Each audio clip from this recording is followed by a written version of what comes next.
இப்பயும் குழந்தைங்களுக்கு பெண்களுக்கு ரொம்ப பாதுகாப்பாகவே இல்லாமல் இருக்குது.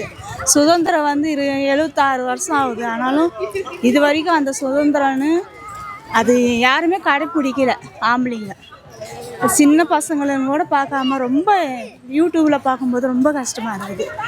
ஆனால் இப்போ அந்த சுதந்திரம் எதுக்கு வந்ததுன்னு தெரியல, பெண்களுக்காக வந்ததுன்னு தெரியல.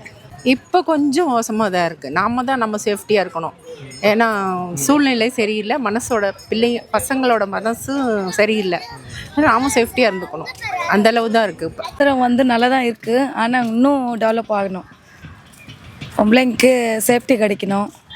சேஃப்டி கம்மியாக இருக்குது. பொம்பளை பொண்ணுங்க காலேஜ் போகிறது வரத்துக்கு கொஞ்சோண்டு சேஃப்டி நல்லாயிருக்கும். சிட்டியில் இதை கொஞ்சோண்டு அதிகமாக போலீஸு அதெல்லாம் இருந்தால் கூட ரொம்ப நல்லாயிருக்கும். வந்து டெவலப் ஆகணும். ஆனால் கூட சரி இன்னும் லேடிஸ் பரமாக டெவலப் ஆகணும்.